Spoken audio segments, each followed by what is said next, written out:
Imagine a 12-year-old boy who has never spoken a single word in his entire life. Now imagine him walking into mosque after mosque, not to convert, not to debate, but to give something that would change everything. This Christian boy from England couldn't talk. Doctors said he never would. But when hate attacked his local mosque, something extraordinary happened. He baked a cake. And that one simple act would lead him to pray in over 50 mosques, be welcomed by the Saudi government in Medina, and have people kissing his hands in the courtyard of the Prophet's mosque. The far right threatened him. They called him names we won't repeat. They tried to silence him. But here's what they didn't expect. This non-speaking autistic child would become one of the most powerful voices against Islamophobia in the entire United Kingdom. Stay with me. Because this story will restore your faith in humanity, challenge everything you thought you knew about autism, and show you why the mosque became the one place where this boy finally found peace. His name is Joshua Harris. But the world knows him as the Joshie-Man. And this is his remarkable story. Assalamu alaikum, dear brothers and sisters. Welcome back to our channel. Before we begin, let me ask you something. When was the last time you witnessed an act of pure kindness that had absolutely no agenda behind it? Not for social media clout. Not for political gain. Not even for religious conversion. Just pure, simple love. In a world where division seems to be winning, where Islamophobia is rising across Europe, where children are afraid to walk home from school because they're Muslim, one boy decided to do something different. And he couldn't even speak. Today's story is unlike anything we've covered before. It's about Joshua Harris, a 12-year-old non-speaking autistic boy from Peterborough, England. His father calls him the Joshie-Man. And together, they've started something that news outlets from Arab News to Al Jazeera are calling one of the most beautiful grassroots movements against hate in modern Britain. But this isn't just a story about activism. It's about something deeper. Something that touches on the very essence of what our mosques are meant to be. Places of peace. Places of welcome. Places where souls find rest. Let me tell you how it all began. October 2024. Peterborough, England. It's early morning. Fajr prayer is about to begin at Masjid Darussalam. The worshippers are gathering in the quiet darkness, making wudu, preparing their hearts for the first prayer of the day. Then the door bursts open. A 57-year-old man named Alexander Hooper storms into the mosque. He starts verbally abusing the worshippers. Shouting. Spewing hatred. The peaceful atmosphere is shattered. And when a female police officer arrives to stop him, he physically assaults her. This was an Islamophobic attack. Plain and simple. Hooper would later plead guilty to religiously aggravated harassment and assaulting an emergency worker. But here's what the attacker didn't know. Here's what the far right didn't expect. Living in that same city was a 12-year-old boy named Joshua Harris. He's autistic. He's non-speaking. He communicates using an iPad with special software. And when he heard about what happened to his local mosque, he had an idea. He wanted to bake cakes. Now, you have to understand something about Joshua. His father, Dan Harris, runs a global charity called Neurodiversity in business. Dan had been documenting their life on social media, showing the world what it's like to raise a non-speaking autistic child. They had already traveled to countries like Mexico, Brazil, and the United States, giving away computers to non-speaking autistic children. But this was different. Joshua didn't just want to help other autistic kids.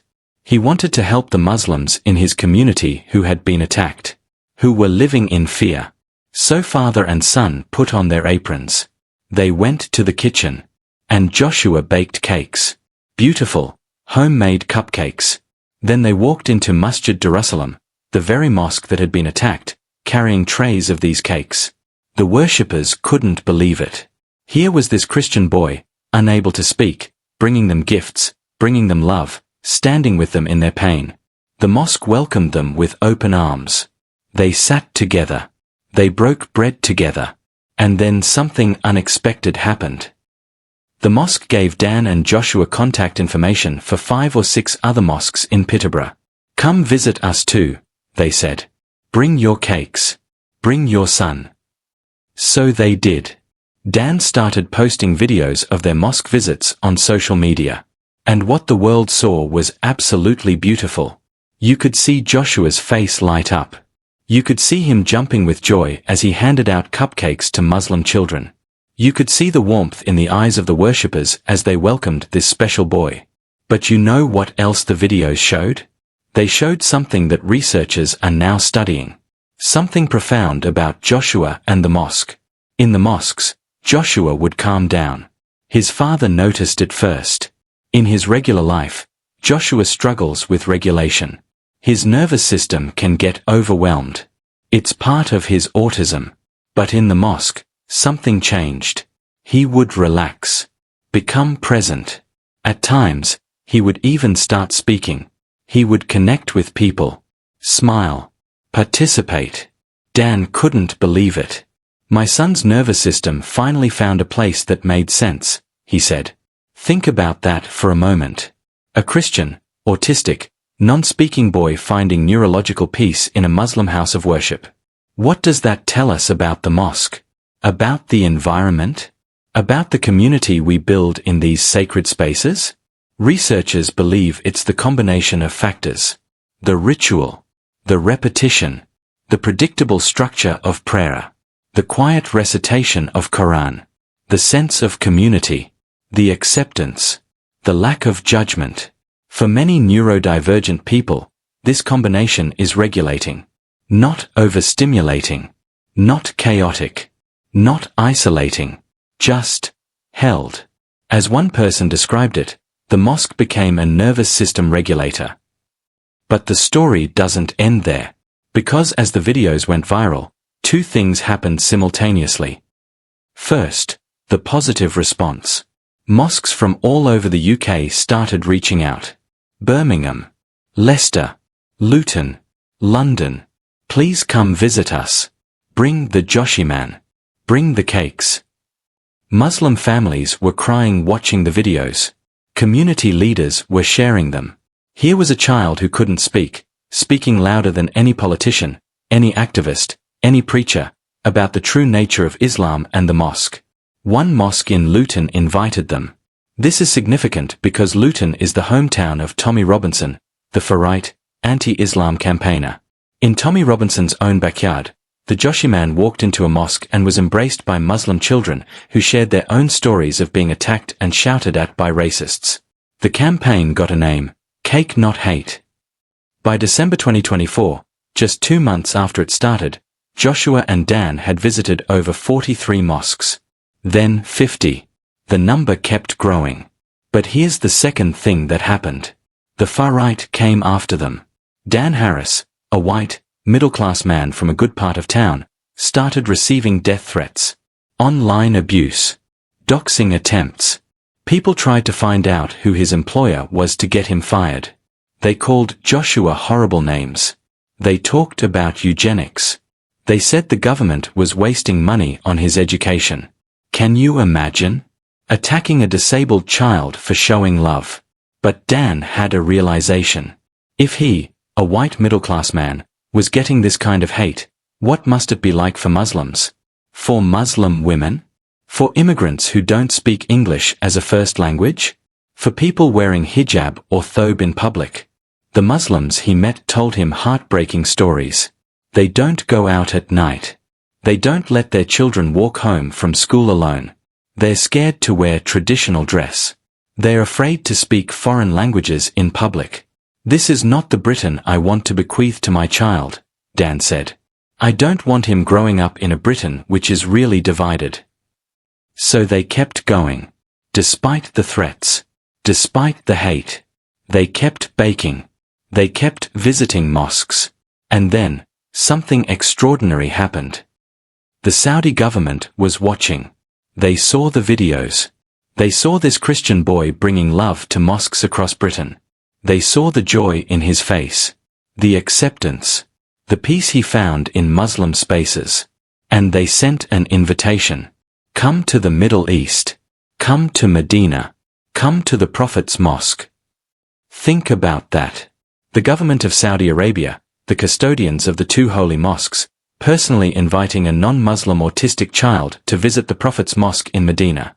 In January 2025, Joshua and Dan traveled to Saudi Arabia and UAE. They visited Dubai first, where Joshua got to ride in luxury cars and declared himself King of England to his father's amusement. But the real moment came in Medina. In the courtyard of the Prophet's mosque, in the city of the Prophet Muhammad, peace be upon him, Joshua did something beautiful. He adapted his campaign. Instead of cakes, he brought dates. The famous dates of Medina, Ajwa, and Ambar. Cake not hate became dates not hate. And he started handing them out to people from all over the world. Muslims from Tajikistan, Uzbekistan, Morocco, Indonesia, Malaysia, Nigeria. The entire Ummah was there. And they welcomed this boy with open arms. Dan described it in tears. There were really touching moments where people were kissing his hands and his head. It was really lovely. Imagine that scene. In the courtyard of the Prophet's mosque. A non-speaking Christian boy. Muslims from every corner of the earth. Coming together.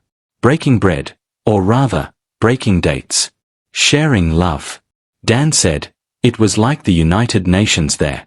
It just goes to show you that the Muslim community, the Ummah, is not a homogeneous group. He called Medina his favorite city in the world because of the peace and tranquility he felt there. And the hospitality? Overwhelming. Everywhere we went, people were taking down my number, insisting we come for dinner, insisting they pick us up. They were extremely attentive to Joshie, making sure his needs were met. This is the Saudi hospitality. This is the Ummah. This is Islam in action. But perhaps the most powerful moment happened when they visited a mosque back in the UK after returning from Medina. There's a video that Dan posted that went viral across the Muslim world. Joshua walks into a mosque in the UK. Everyone expects his normal routine. He usually goes straight to the minbar, the place where the imam gives the sermon. It's his favorite spot. He sits there, smiles, feels important.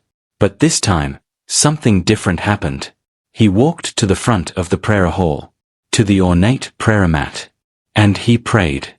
A non-speaking autistic Christian boy, praying in a mosque. Calm.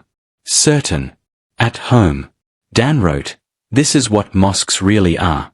Peace. Community. People simply worshipping God. Not the fear story some loud, aggressive voices want you to believe." Now, let me be clear for our viewers. This doesn't mean Joshua converted to Islam. His family is Christian. He hasn't taken Shahada. This isn't a conversion story. But it is a story about recognizing the sacred. About a child's soul connecting with the divine presence in a house of God. About finding peace in the ritual and rhythm of worship, regardless of the specific tradition. And it raises a beautiful question. If a non-speaking autistic child can feel the peace of the mosque, can sense the divine presence, can find his nervous system calming in the remembrance of Allah, what does that tell us about the universal nature of seeking God? The Prophet Muhammad, peace be upon him, said, "Every child is born in a state of fitra, natural disposition toward God." Perhaps Joshua, in his pure, unfiltered way, was simply responding to that fitra. The Muslim community that witnessed it understood. They didn't pressure him. They didn't try to convert him. They simply welcomed him, loved him, made space for him. This is the beauty of our faith when we live it properly. Since October 2024, the Joshie-Man has visited over 50 mosques. That's more than 50 communities transformed. More than 50 congregations who saw love in action. They visited the East London Mosque, one of the largest in the UK. They've been to Regent's Park Mosque in London. They've travelled to synagogues too, showing that this message of love transcends all boundaries. On Christmas Day 2024, Joshua and Dan helped cook meals for lonely people at a Peterborough mosque that opened its doors for an outreach event. A Christian boy, cooking in a Muslim kitchen, feeding the community on Christmas. In Dubai, they gave away 100 computers to non-speaking autistic children in January 2025, continuing their original mission while spreading the cake not hate message. The TJM Army, as his supporters are called, has grown to hundreds of thousands. People from all faiths, all backgrounds, united by a simple message: choose love over hate. Dan and Joshua plan to continue. They've already visited 12 mosques in 3 days during a northern tour. They are planning more trips, more cakes, more bridges built. But here's what I want you to understand. This isn't just their story. This is our story. Every single one of us has the power to be like the Joshie-Man. We don't need to be non-speaking to speak volumes. We don't need to travel to 50 mosques to make an impact. We just need to do one small act of kindness. Bake a cake for your neighbor. Smile at someone who looks different from you. Stand up when you see injustice. Welcome the stranger. Make your mosque a place where everyone, regardless of ability, background, or belief, feels the peace of God. Joshua Harris showed us that autism isn't a limitation. That silence can be louder than words. That purity of intention transcends religious boundaries. That children can lead us to truth. He showed us what our mosques should be, sanctuaries of peace in a world of chaos. The far right tried to silence him. They failed. Because love, real love, cannot be silenced. So I ask you today, will you be part of the cake not hate movement? Will you choose love over fear? Will you make your corner of the world a little more like that mosque where a non-speaking boy found his voice? If this story touched you, share it. Let people see what Islam really is. Let them see what our mosques really are. And may Allah bless the Joshie-Man. May He protect him, guide him, and continue to use him as a light in these dark times. Ameen. Don't forget to like, subscribe, and share this video. Drop a comment telling us how this story made you feel. Until next time, Assalamu alaikum wa rahmatullahi wa barakatuh.